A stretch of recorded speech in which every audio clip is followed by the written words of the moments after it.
When I'm going to be making any sort of complex background for my Seesaw activities, I try to always create those in Google Slides. And that's because there's a lot of more customization you can do for your background. You can also simply export it as an image and then upload into that Seesaw activity. So if I was creating a sorting activity, I might want to create a table that looks like this right here, where I can have two different labels across the top and then a larger box at the bottom for students to sort items into. Okay, so let's go ahead and look and see what it takes to create this table. I'm going to start with a blank slide. And normally there's text boxes in here, and I've already deleted those text boxes out because I don't need those. I'm going to go ahead and insert first my table. So if you go to Insert and you scroll down to Table, you can create the size table that you need.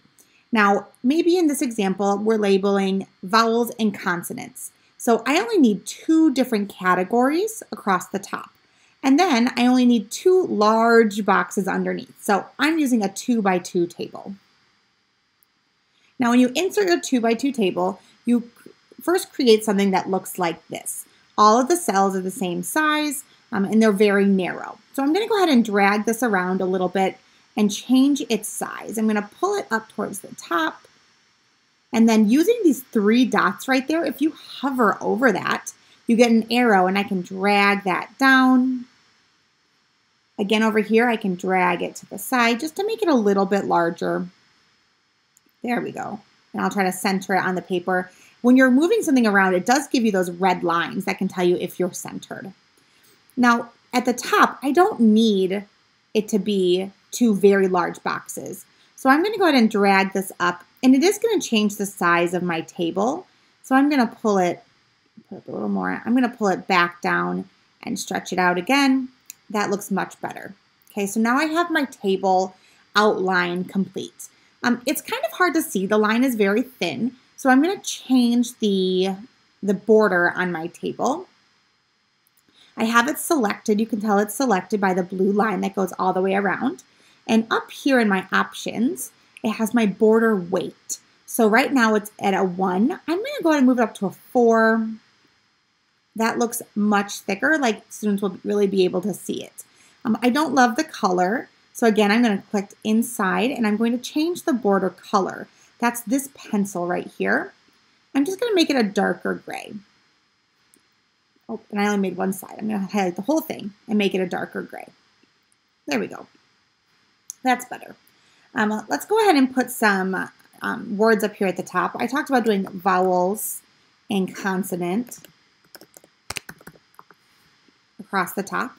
I like these to be centered, so I'm going to highlight those two boxes and do some editing with those words. So up here, I have my font and my size. I'm first going to change the alignment. So I'm going to make it centered. So now it's centered across the top. If I highlight those words again and I re-choose Align, I can center them within the box. So now they're not only centered horizontally, but also centered vertically. Let's go ahead and change the font. I'm going to go ahead and pick one that I like. I like Shadows into Light 2. If there's not a font in here that you like, you can always choose more fonts. And there's a lot of fonts that you can browse and choose to find one that's to your liking. I'm going to make my size larger. That looks nice. So now I've got my labels ready. I don't want it to simply be kind of black and white, so I'm going to change its color a little bit.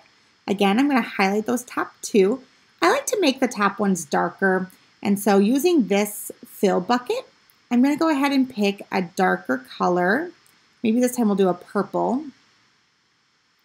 And then when it's a darker color, I like to change the font color and turn that lighter so it pops like that. Okay, now I'm going to also highlight these bottom two, and I'm going to fill it with a lighter color purple. I used this purple before, so I'm just going to pick a very light purple. Here we go, and that looks nice. So now I have this chart that is ready to go for my students. I simply need to export it as an image. So to do that, I go to File, and then Download, and I'm going to pick a JPEG right here. It says only the current slide. So it isn't going to make an image of both of these slides, just my top slide or whatever slide is selected. You can tell it is selected because it's yellow, and it's also what appears on my screen. So I'm going to go to File, Download, and download that image. It's going to pop down here to the bottom. I'm in Chrome, so if you're working within Chrome, this is where your downloads go. So if I'm in Seesaw, and I wanted to, I'm just at Create a New Activity. I can add a template, and I can upload that photo. I can choose it from my computer because it is saved in my downloads, but I am just going to drag and drop. I'm going to drag, click and hold, and let go, and check mark in the top corner. Now I've created this background that is automatically locked when it comes, let me see. Yep, automatically locked when it comes in. Even if students unlock this, they can't change the text, right? That text is not editable. And so it is locked in place. Now that I have my background uploaded as an image, I'm going to go ahead and start creating the pieces that I want to sort. I'm going to do that by creating a text box. And I'm going to just kind of drag the text box around to create the size that I want. So remembering that the horizontal buttons just lengthen your text box, and the vertical buttons create a longer text box, while these diagonal ones increase and decrease the size of the text. So if I was doing the letter A, for me that looks a little bit small. So I'm going to go ahead and tighten up the box and then just drag that corner button. That looks like a good size. I don't know if I love the look of this box on a light color because it's a light letter on a light background.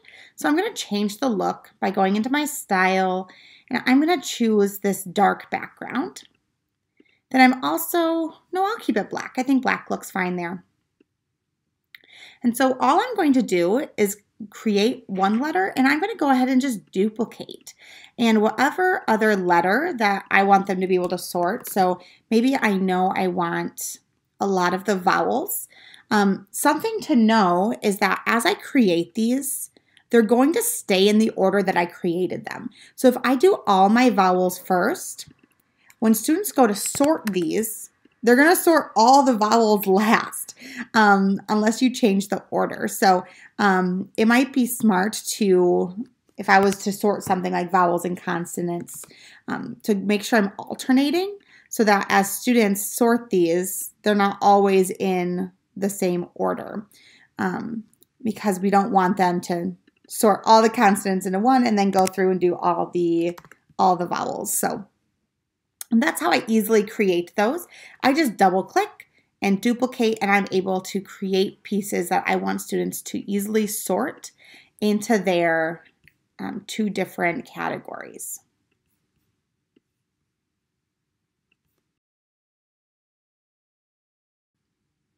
Now let's take a look and see how some of the new features of Seesaw can make this lesson more accessible to all of our students.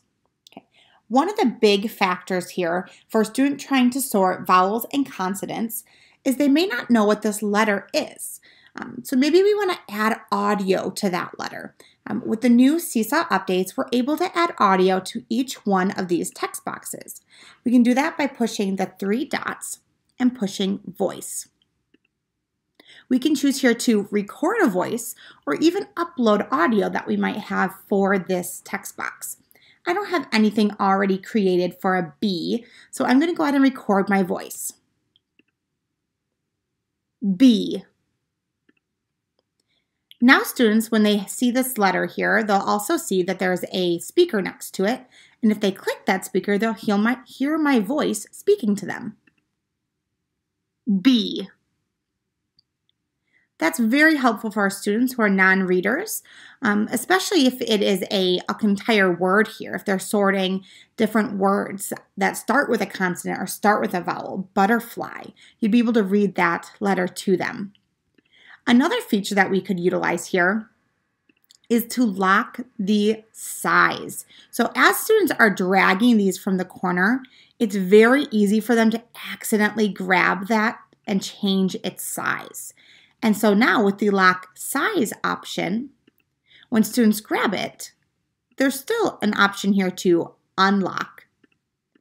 However, it stays the same shape as long as they keep it locked. That's really helpful for students, especially because they're using their finger on an iPad screen. And that can make it very challenging to not accidentally grab these side pieces. That's especially true if you have small items you're having students move. You could also consider adding some audio directions for your students. So by pushing the three dots and going to voice, we can add in our directions for our students. So maybe I would just like to label this as directions and then add my voice. And again, you can upload your audio or you could record. In this assignment, you're going to sort the letters in the bottom corner into vowels or consonants. Now, students have an option to tap that speaker button to listen to the directions. I hope you found this helpful as a simple way that you can embed the new Seesaw features into a sorting activity in Seesaw.